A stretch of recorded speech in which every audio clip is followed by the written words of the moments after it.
guys, it's Kelly Latavola here, and I am back for the next installment of What Would Kelly Make? Today we're going to be talking about inlay die cutting. So the parcel that I chose for this card included this brand new stamp set, which I was totally thrilled to get, called Joy to the World, which is adorable, and the die Oh Holy Night. You know, as soon as I saw this, I was like, I gotta make a scene, but then I had a die. What am I going to do? So I'm going to inlay die cut. That's how I'm going to fix my problem. So I'm working with my mini Misty here. I pre-stamped a scene. That's one of the things that if you're going to do scene cards, I highly encourage that you do, especially if you're just starting out. It really helps to see what's in the foreground. And when you stamp it out the first time, it'll show you if you've made any errors. So basically, I just laid that down right on top of my regular cardstock. I'm working on Neenah 80-pound cardstock, and I could just line up my stamps exactly where I wanted them. And then I'm going to stamp them down with intense black ink from Simon Says Stamp, because I am going to be doing lots of Copic coloring, and I'm going to mask them. The masking that I am using is the Post-it note tape. It's like 2-inch Post-it note tape. So I mask those, and then I'm going to stamp the next layer and mask those, and so on and so forth. You will notice, though, with my mask for the actual manger, the stable part of it, when I get to the distress inking portion, that there is a part that does not take ink. And that is because I'm holding my mask together with Scotch tape, guys. The reason I'm holding my mask together with Scotch tape is because I love my Post-it note masking, and I use that all the time for smaller images. But for larger images, I like to use Eclipse masking paper.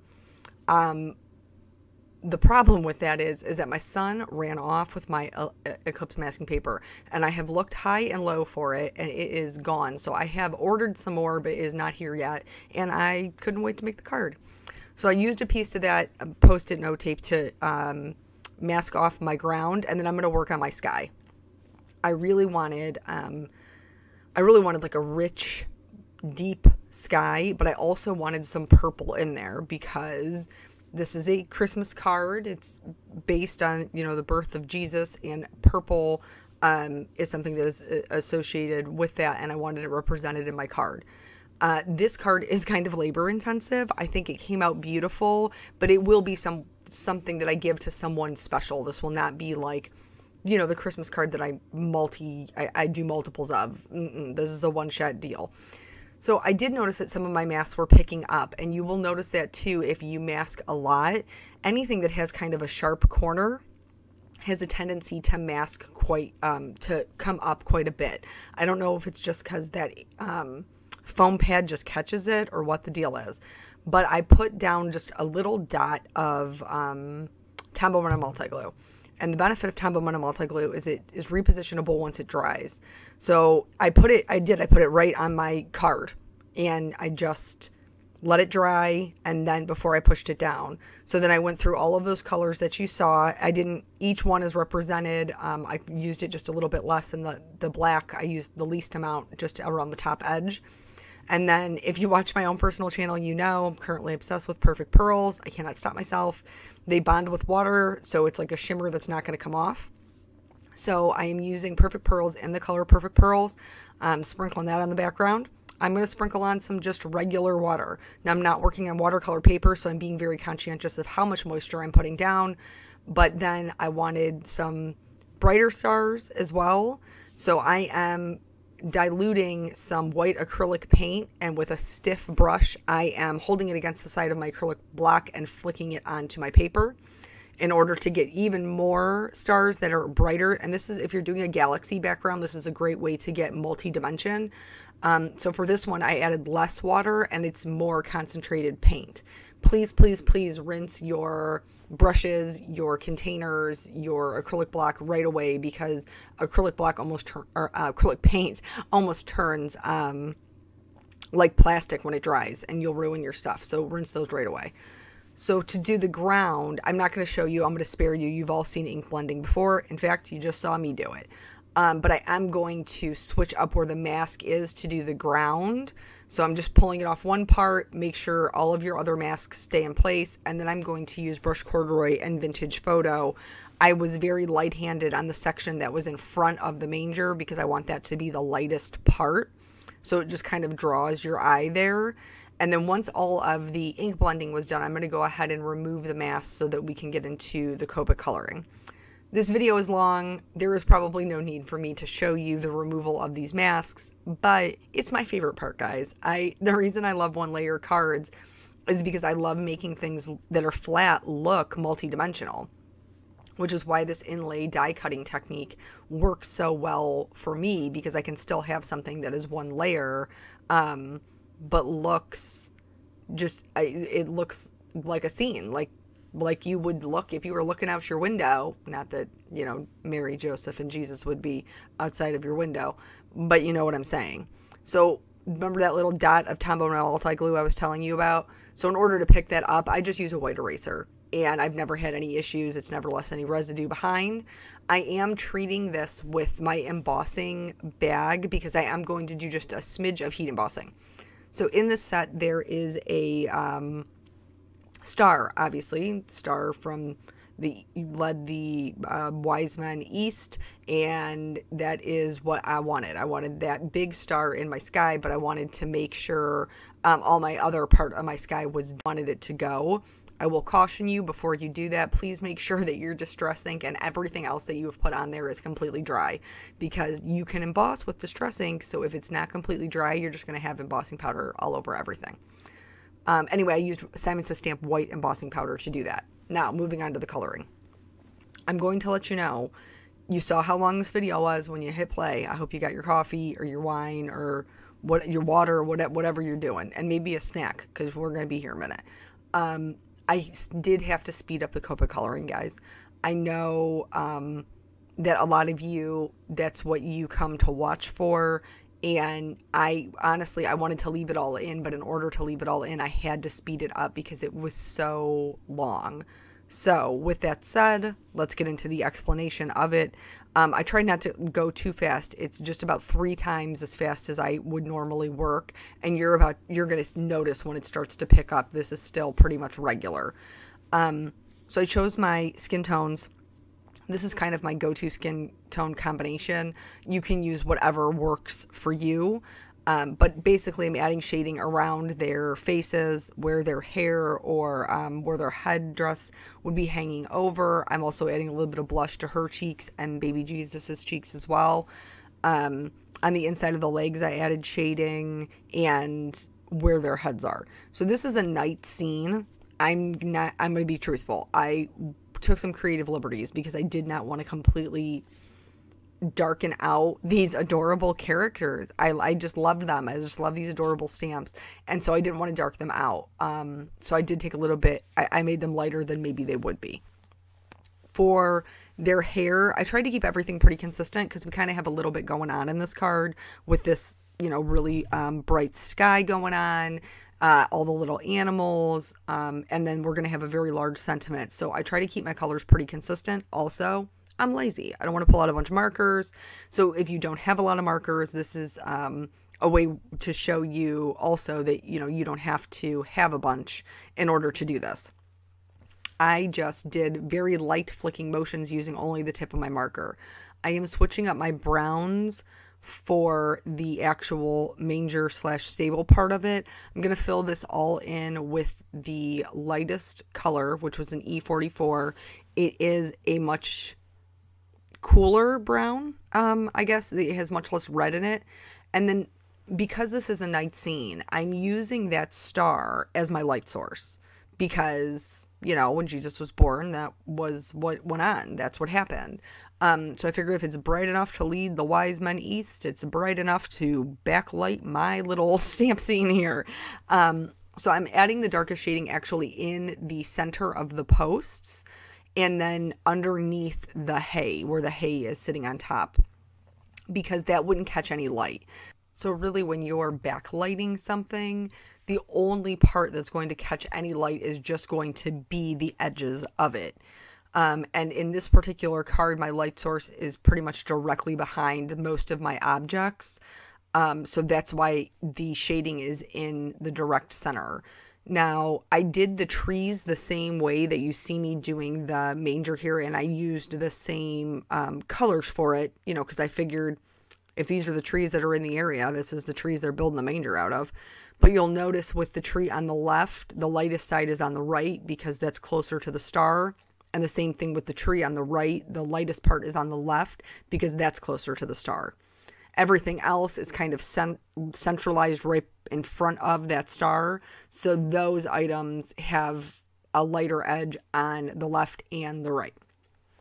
So for this little donkey, who is so cute, I mean, he's just totally adorable, I am doing the same thing. I'm coloring in his, the center mass of his body, the darkest, and that includes his face. Sometimes when you are trying to get a certain effect, you have to sacrifice certain things. And so once at the end of it, if you watch my videos, you know that I always outline everything. I go back in and re-outline everything. So his face will return. It will not be completely blacked out. But sometimes it will be if you're trying this. So just keep that in mind. So I didn't go all the way out to an E59 like I did with their hair. I just kept it out to the E57 on his body so that it wouldn't just, again, be completely black. So we're just going back through, smoothing everything out. And this technique is a little bit different in how you're doing the shading. So a lot of times when we're doing shading on items or people or whatever the image is that you're coloring, we're trying to get very detailed, very realistic. When you're doing backlighting, there's almost no detail, because if you walked outside at night and put a light behind yourself and then asked somebody to take a picture of you or to look at you, only your edges would be light. The rest of you really would not be, unless of course you had the flash on, and then that totally discounts my entire theory. Anyway, I forgot to color his hair, so I went back in, and for his hair I did end up using that E59 to just kind of set it apart from the rest of his body. But the cradle and the it's not a cane. Is it a cane? They don't call it a cane. They call it something else. I can't remember what it is. Joseph. Staff. Hello. Took me a minute, but we got there. It was a little bit of a long walk. Anyway, his staff I colored the same way with that center being darker. For the hay, typically when you're coloring a night scene, you're going to choose more desaturated colors, so colors that have more gray in them. I opted to do the hay in a brighter yellow. And the reason that I did is because I wanted to draw your eye directly to this little scene that we have going on here. I wanted there to be some brightness around the baby Jesus and some brightness around Mary and Joseph. And the best way that I felt I could do that was to pick some brighter yellows. The hay is one of these things that's like kind of breaks the rules. So I just told you that there's not a ton of detail in backlighting. And that's true. And there would be nothing wrong with coloring the hay exactly the same way we did the donkey. However, there are areas in the hay, because of the way that it's drawn, that do appear to stick up or stick out. And those edges would be lighter. Those edges would catch some light. So that's not anything. If you're a beginner, you definitely don't need to do that. The card would still look great.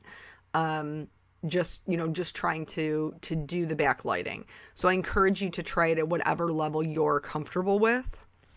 What I was going to say is typically when I'm coloring objects or people or things, I'm using some light flicking motions and just the tip of my marker. I'm not completely saturating it.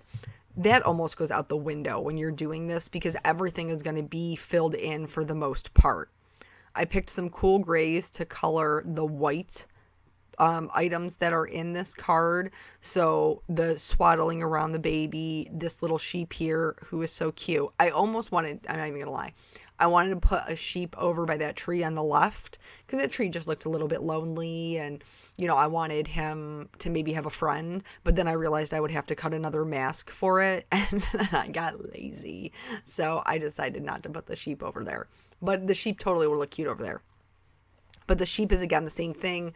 That shading in the center is going to be darkest. I did bring back that R20, which I used for the blush on Mary's cheeks. I brought it in for the little sheep's ears, his nose, and then the donkey's ears as well. Using the same cool grays for part of Joseph's outfit here, his headdress, and then eventually I'm going to color in his actual outfit, not the robe that goes around it, but the outfit underneath it, and I'm going to spare you that because I'm going to show you Mary's instead. Like I said, typically I like to show you everything that I'm doing from start to finish, so you can see how we got from point A to point B, because there is nothing that I dislike more than turning on somebody's video and I really want to see how they did what they did, and then they cut out the part of it that I wanted to see, which is like total bummer. So I try to include all of that, which means I do create longer videos, but this one, it just was not possible to show you everything. So again, with Mary, we're going to have the darkest part of the shading in the center there. I do still add some details, like there's some darker shading in the crook of her arm where her arm is bent. I use the same whites to add just some minimal shading to the donkey's little saddle there. Mary is typically depicted in wearing blue, so I chose some desaturated blues. They're more on the navy side. They're in the 90 family. So her scarf, the way that it wraps around, it is going to be darker, like under her chin where it's coming out from under her body. The parts that's closest to her hair is going to be darker. But because of, again, just like that, hey, there's parts that are drawn so that they're sticking up, that part of her scarf that is sticking out will catch more light. So I'm leaving that part a little bit lighter. And again, this is something, if you're not that comfortable with Copics, you could totally just do them all the same, everything the same, and it would still be beautiful. This is just something to consider if you feel comfortable at that level. I did blue on his little sash for both his headdress and his actual outfit. And then I chose, again, we're looking at desaturated colors. So this is a YG 90 family, because night scene, not a lot of brightness, that whole deal. His robe is going to be darker toward the center. I also added shading underneath his arms because those are close to his body, so that would not catch any light. Blending this all back out to the lightest color, I'm going to use the same YG family to add a little bit of color. Originally I colored it blue. The donkey saddle, I colored it blue, and the same thing with Mary's cuffs and her sash, but I wanted to add more green in, so I just went right over the blue. Didn't even care. Went right over it. It was totally fine. It looks green now. Nobody will ever know. Well, you will, because I told you, but I'm not worried about it. So for the trees, using these same YGs, and again, this is drawn layered. So because the palm fronds are, some are in the front and some are in the back, you want to make sure that you're leaving highlighted edges on all of the sections so that it looks, it doesn't look flat, it looks dimensional. So anytime any object, not even in a backlit situation, any object anywhere, anytime one object is laying on another, it's going to cast a shadow. So you want to make sure that you're adding those shading underneath those things. You'll notice in here, my masking was not perfect. And especially with the palm trees, I didn't even try to make it perfect. I'm just trimming as close to them as I felt comfortable. So what I like to do is I find a Copic marker that is similar in shade, and I just fill in those areas. And I don't know, nobody's ever said to me, I could totally tell you colored this in with Copics, so I'm good with it. I'm using the E50 family to add just some texture into that sand because it is such a large, expansive area to just have no interest going on. So I'm just doing some stippling dots, nothing terribly exciting until now. So here's one of the things that a lot of people are intimidated by. Please don't be. It's not hard, but it looks like it is, and it looks so cool. So because I am doing a backlighting situation, and again, completely optional, it's going to look beautiful whether you do this or not. I'm going to add a shadow. I'm going to add a forward shadow. So I started with my lightest color, which was the E53, because it is easy, but I am also a chicken. And I want to make sure that it's going to look how I want it to look before I add the darker color. So then I went back in with an E55. Typically shadows are darker where they're closest to the objects casting the shadow. So I'm going to go back in with an E57 just in those areas, and then back in with the 55 to kind of blend everything out. These were very short shadows, so not terribly difficult. I'm going to re-outline everything. I'm using a EK6S journaling pen to do that. And then we're going to finally move on. Now we're 20 minutes in to the actual technique, which is the die cutting. So here I've already cut my sentiment out of some white glitter paper from Simon Says Stamp. And I used that just to get the positioning correct, because I can't see through this die to see if it's straight, if it makes sense. And so I could position the paper and then hold the die in that exact position before I ran it through my Big Shot. When you're doing the inlay die cutting, you need to hold on to all of your pieces parts from wherever you cut it out of. I know it's scary, especially with something like this, where you've spent all this time to actually just cut through it. Try it with something simple. Try it with a simple ink background. You don't have to do something this elaborate for this to be cool technique. It's a cool technique all by itself, but make sure you're hanging on to all of those pieces. So I have a card base here. It's a regular size card, 5.5 by 4.25. And I am going to score this so that it's a top folding card, and then just fold that over and get it with my little bone folder. And then here you're going to see I'm going to put some Scotch tape on the back middle section. There have been times where I use Scotch tape to cover the whole thing, but the Scotch tape is going to do two things. First of all, it's going to hold all of those intricate cuts together. Second of all, it's going to keep me from having to put glue on every single one of those intricate cuts, because if we know anything about me, people, we know I'm lazy. So that way I can just put the glue right over the Scotch tape, and I don't have to worry about whether or not anything is going to be adhered, because I got it. I got it all just by going over that tape. So I'm going to adhere that down to my card base, and then I'm going to start doing the inlay. So I like to put my adhesive right on my card base. Alternatively, you could put it on the die cuts. I get worried that I'm not going to have enough glue, or my glue is going to seep out. So it's just easier for me to put it on the card base.